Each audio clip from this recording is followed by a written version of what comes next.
শিক্ষার্থীরা তোমাদের স্কুলে বার্ষিক পরীক্ষা 2025 রেজাল্ট নিয়ে নতুন সুখবর রয়েছে। শিক্ষার্থীরা তোমাদের বার্ষিক পরীক্ষার রেজাল্টের যে পূর্বের নিয়মটি ছিল, একটি সাবজেক্টের সর্বনিম্ন ডি গ্রেড অর্থাৎ 33 থেকে 39 নাম্বার পেলে ওই সাবজেক্টের শিক্ষার্থীকে পাস বলে কিন্তু বিবেচনা করা হবে।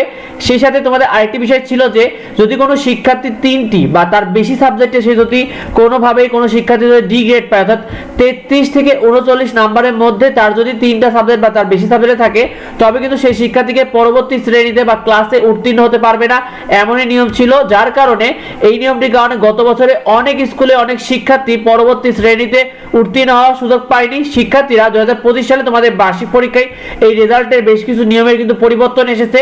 শিক্ষার্থীরা দেখো, তোমাদের বার্ষিক পরীক্ষা 2025 রেজাল্টের যে নতুন নিয়ম, সেই নিয়ম অনুযায়ী 3টি বা তার বেশি সাবজেক্টে যদি কোনো শিক্ষার্থী ডি গ্রেড অর্থাৎ 33 থেকে 39 নাম্বার পেলে সে কিন্তু পরবর্তী ক্লাসে উত্তীর্ণ হতে পারবে না। এই শর্তটিকে এবার বাতিল করা হচ্ছে। সেই সাথে এবার তোমাদের বার্ষিক পরীক্ষায় সব সাবজেক্টে পাস করলে অর্থাৎ 33 প্লাস তুমি যদি নাম্বার পেয়ে থাকো, তবে কিন্তু তুমি পরবর্তী ক্লাসে অবশ্যই উত্তীর্ণ হতে পারবে। শিক্ষার্থীরা তোমাদের কাদের স্কুলে কত তারিখে রেজাল্ট দেবে অবশ্যই কমেন্টে আমাদেরকে জানিয়ে দিও।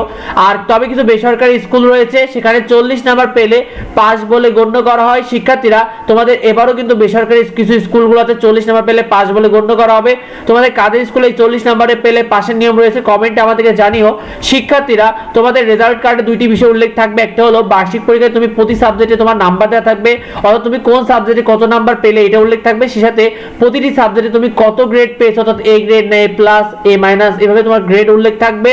আর সব সাবজেক্ট মিলে মোট যার নাম্বার যত বেশি থাকবে তারই পরবর্তী ক্লাসে তত বেশি আগে রোল হবে। শিক্ষার্থীরা তোমাদের এই ভিডিওটি বেশি বেশি করে বন্ধুদেরকে শেয়ার করে দাও, কারণ এই বিষয়টি এখন অবধি অনেকে জানে না। আর তোমরা কে কোন ক্লাসে পড়ো অবশ্যই কমেন্টে আমাদেরকে জানিও। আর পরবর্তী আপডেটগুলো পেতে এবং নিয়মিত শীট ও সব ধরনের নিউজগুলো পেতে অবশ্যই আমাদের চ্যানেলটিকে সাবস্ক্রাইব করে রেখো। দেখাই পরবর্তী ভিডিওতে। ধন্যবাদ সবাইকে।